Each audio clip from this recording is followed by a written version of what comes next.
New York Lieutenant Governor Brian Benjamin, the son of a Guyanese immigrant, has been arrested and charged with bribery and fraud for allegedly directing state funds to a group controlled by a real estate developer who was a campaign donor, U.S. prosecutors said last Tuesday. Reuters reported that Benjamin directed a U.S. $50,000 state grant to the organization while serving as a state senator in 2019. The developer then sent Benjamin's campaign for state senate thousands of dollars through several checks in the names of the developer's relatives and a limited liability company which did not identify either the developer or the organization that the developer controlled. Benjamin faces 5 charges, including bribery, wire fraud, and falsification of records. It's also even sadder when you consider the fact that he is actually the first Caribbean American, or at least the first of Caribbean descent, to actually have this position. On Saturday, Kanu arrested 4 persons, including an underage boy, following the discovery of nearly 2.3 kilograms of cocaine and 64 grams of marijuana. The discovery was made at a residence in Bel Air Avenue, Lamahawk Gardens, Georgetown. Those in custody are 55-year-old Keith King, who was charged in the case where cocaine was found in a lumber shipment in 2013, 49-year-old Texas Stewart, 33-year-old Althena Ann Light, and the minor, who will remain unidentified because of his age. According to Kanu, the cocaine has a street value of approximately 2.4 million Ghana dollars. The Ministry of Local Government and Regional Development and the Bush Lot/Adventure Neighborhood Democratic Council in Region 6 is seeking suitable land to establish a sanitary landfill site to cater to residents living within that NDC. The NDC's councillors were also advised to publish a garbage collection schedule for residents, as there have been complaints that garbage collection occurs only once weekly. Wow, lucky them. Sometimes we don't get it picked up for weeks. Now it's time to tell you about Best Buy's car of the day. Currently on sale is this 2014 Audi Q3. It comes with Bluetooth, mag rims, new tires, TV, CD, stereo, fog lamps, electronic parking brake, black camera, and much, much more. Buy cars for $5.6 million. All paid down as low as $1,120,000 down, with around $108,000 monthly for 5 years, and it's yours. Call or WhatsApp 662-0844 for more info. Or visit the showrooms at 171 Peter Street, Queenstown, or Lot 2 Lamar Street, and tell them you can send you for this sweet deal. 19-year-old minor Eric David was arrested following an accident on Saturday night at First Avenue, Bartica, which claimed the life of 54-year-old businessman Pamnath Prasad. According to the police, David was speeding on his motorcycle with a passenger on board when he lost control of the motorcycle and slammed into Prasad, who was standing on the parapet of the road. As a result of the collision, all 3 were injured and taken to the hospital for treatment. David and his passenger were treated and discharged, while Prasad was pronounced dead on arrival. David is still in police custody. The police are seeking the identity of a man who reportedly drowned last Friday night at Obana Kurabong. The cops said the only available information is that the man was known as Tarzan, who hailed from Berbice. The regional police commander said the man is alleged to have drowned while crossing on a piece of wood at a creek in the back dam to go to the landing in that area, and due to the high water level and the force of the water, he got pulled away down river.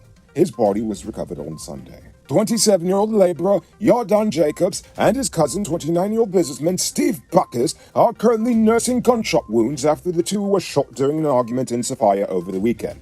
Jacobs was shot to the abdomen and Bacchus his lower back.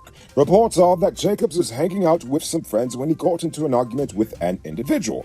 Bacchus subsequently intervened, causing the suspect to whip out a firearm and fire off several rounds at them before fleeing the scene. Who said luxury can't be affordable? Move into your own home in 2022. Lenore Estates West Coast MRR properties are within your reach. Move out of the landlord's place and put that rent money towards your own 5,000 square foot property. Call or WhatsApp 592-618-5702 for more info. On Sunday, GPL said it is hunting for independent power producers that can supply 50 megawatts of electricity to the national grid by March next year. This year, the government allocated $29.4 billion to the energy sector to build energy projects in multiple regions. Nevertheless, the expression of interest said the 50 megawatts of heavy fuel oil-fired power generating capacity, which will interconnect with the national grid and shall be split into 2 lots of 25 megawatts per installation. The earmarked 69 kilovolt substations for interconnection are New Sophia and Caneville. Although the EOI was published, the company was keen to note that the advertisement does not constitute an invitation to tender. It added that only power companies deemed qualified by GPL will receive details guiding the next steps of the process. On Sunday, Kanu discovered an illegal firearm at the Plaza Complex on Aubrey Parker Road in South Rumville Gardens, Georgetown. In a brief statement, Kanu explained that its officers were at the time conducting an operation at the building when the discovery was made. The firearm found is a Taurus PT-92 9mm pistol. The Rocks also found a magazine containing 4 9mm rounds. No arrests were announced. Although I do find it a bit odd that them, as the drug enforcement people, are out here seizing guns, but whatever. Now for today's oil update. According to the environmental permit that was issued for the Yellowtail project, Exxon is required to provide Guyana with a roadmap for emissions reduction, along with an examination of the potential and feasibility of carbon capture, utilization, and storage technologies. The new provision is also in keeping with Guyana's draft low-carbon development strategy, which demands zero flaring and the use of the best available technology in oil and gas operations. Within 90 calendar days of the permit being awarded, Exxon must submit a work plan, including the schedule of activities for the conduct of a roadmap toward reducing the impact of emissions. Do you own a truck? No, not the disease, I mean a real truck, like DAF, International, Freightliner, Bedford TM, or Scammell. Then come, get high-quality truck parts at the lowest prices at Powered Automotive. Visit them at Lot 1161 EE Eccles or call them on telephone number 6970171. Save big on truck parts at Powered Automotive, the #1 heavy-duty truck parts store in Guyana. Now for our stupid news of the day. You know what I think is stupid? Doing the same thing repeatedly expecting a different result. This is why it makes no sense for us to be awarding additional multi-million-dollar projects to companies financed through the China Exim Bank. In his accountability series in Sovereign News, former Auditor General Anand Gulsaran pointed out that 4 of the 7 infrastructure development projects financed by the Exim Bank of China had run into serious difficulties during their execution stages. He cited the Skelbin Sugar Modernization Project, the One Laptop Per Family Project, the Fiber Optic Cable Project, and the Chedi-Jagan International Airport Project. All of these were contracted under former PPPC administrations. He said that the first 3 had failed completely to deliver in terms of their objectives, outputs, outcomes, and impacts, thereby encumbering the Guyana's public debt to the tune of US $115.4 million. Again, that is US $115.4 million, with little or nothing to show for the expenditure incurred. Meanwhile, the 4th one continues to add millions more to our national debt, the Chedi-Jagan International Airport project. Now, maybe it's not the fault of the Chinese for all of this, and it possibly could just be our government's fault because of the people that they select to actually fulfill these projects. But that is irrelevant. What is relevant is that all of this debt could put us at risk of falling into that mythical Chinese debt trap the West keeps talking about. Yes, I say mythical because if it isn't obvious by now, it's a myth. You know why? Because China's not out here as a predator just trying to give out money just to snatch up people's assets. In fact, think about it for a second. China didn't approach us for the loan. Our government approached them for all of the loans for all of these projects. And if we default on that loan, it is not some conspiracy to enslave us. Rather, it would just be the fault of corrupt and incompetent politicians who couldn't pay back our debts.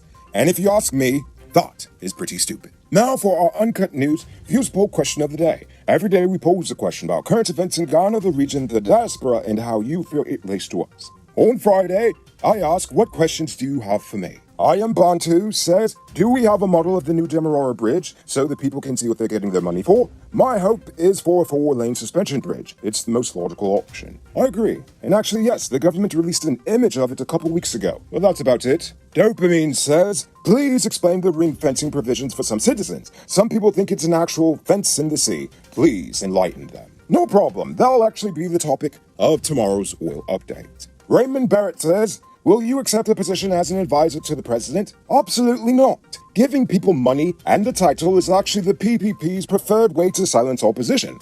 Just ask Lennox Schumann and Freddie Kazoon. Ha-ha! Besides, I'm already advising the president and the rest of our nation every night when I come on the show.